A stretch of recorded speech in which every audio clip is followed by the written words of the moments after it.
Also verses 5 to 7 and 8 to 10, those three are there. In verse 11 he says, woe to them, because they go the way of Cain. Cain did not believe God and was cursed. He rejected God's law. Number two, Balaam rebelled against God and encouraged others to do the same. This is what false teachers do. They rebel against God and then they encourage other people to rebel against God. Peter describes Balaam as greedy. He's describing these false prophets, greedy, lovers of wages of wickedness. That means they don't mind how they get their money. And mad. If you want to see that for yourself, put down 2 Peter, 2nd chapter, verse 15 through 16, and you'll see how Peter describes the false prophets as being greedy, lovers of wages of wickedness, and they are mad. And thirdly, Jude says they have Korah's rebellion. That was the one that rose up against Moses and said, you ain't the only one. And God swallowed them up. 6 characteristics of false teachers. Look at verse 12. I'm marching you right through. Here's where the idioms come in. Blemishes of your love feast. You see that? It means that false teachers, false prophets, people that are false among us, they spread seeds of hatred and division. They only feed themselves. There it is. That's pretty self-explanatory. The love feast, you all, is what we just had. Are you listening? He was talking about communion. At communion, they were eating and walking around, feeding themselves while they were trying to have, the church was trying to have love feasts. And they were walking around causing division and hatred. Somebody can't imagine that, but it does happen. There are some people who simply come to divide.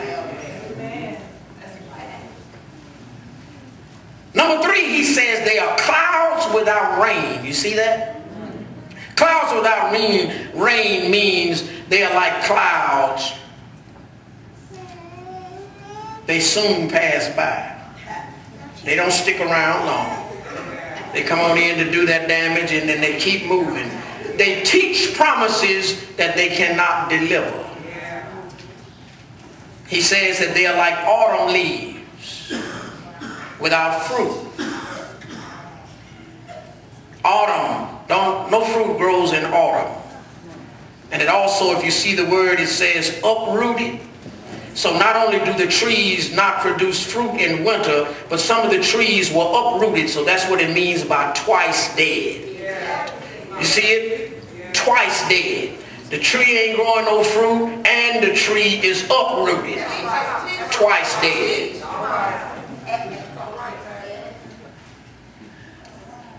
He says wild waves. You see that?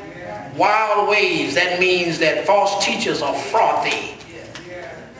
They're frothy.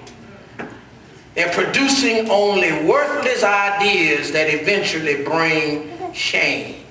They're like wandering stars, lacking purpose and predictability. These stars shed no light, and they will end up in blackness. Now, what does that mean? That means in hell. They'll end up in blackness. Let no one be confused. They may be getting by, but they will not get away. Their ultimate end will be blackness. If you remember the parable that talked about the banquet of those who came in and would not put on the proper garb, ultimately they were thrown into the outer darkness, blackness, where there is weeping and wailing, gnashing of the teeth. Then Jude goes on right in there a little bit and talks about something that is not in our scriptures. It's from a book called the Book of Enoch. I want you to understand real quickly, I'll say this. Everything that God has said ain't in this book. The Book of Enoch is a book that has been well respected by Jews and Christians. And even in this Bible, you will hear of some other books. When you study the book of Jeremiah, you study some of the other books, you'll see that there were writers in there by the name of, one for instance is Baruch. And it talks about, are these things not written in the book of Baruch? Well, we ain't got no Baruch in here, but there was and is a book called Baruch. And if you read those, it's just other accounts.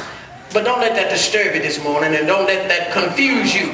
There is enough in this book. The point is, we may not have everything. Those other books are called the books of Apocrypha, or the lost books. They're nice. If you can find them, go on and read them. I've found some of them, I read them. But they are just other accounts. But there is enough right here that when I need something, I can go to this book. When I'm down and discouraged, I can go to this book and find where it says, let not your heart be troubled. If you believe in God, believe also in me. I go to prepare a place for you. In my Father's house are many mansions.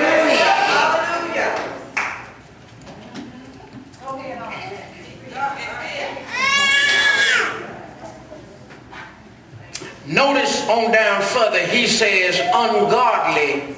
He says it 4 times, which means they are rebellious and evil characters. And then he begins to further describe false teachers. He says they complain. Do you see? He says they complain and criticize. I want you to pay good attention to that. My brothers and sisters, whether you're a preacher, a deacon, a singer, musician, whatever you are, anybody can kick folks in the head, point fingers and find fault.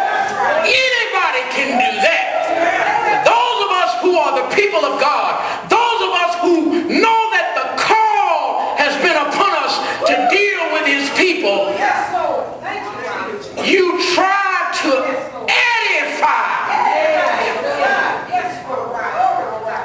Edify means build up. I don't need nobody to kick me in my head when I'm down. I'm already down. I don't need nobody to tell me I ain't no good. I already feel like I ain't no good. I don't need anybody to tell me I'm unworthy. I already know that I'm unworthy. But tell me about somebody who can save anybody. That'll help me to sing, even me, Lord.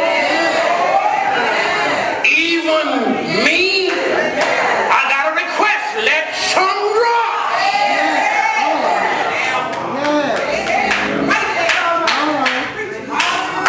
I'm gonna close. I'm gonna close, but I want you to get this.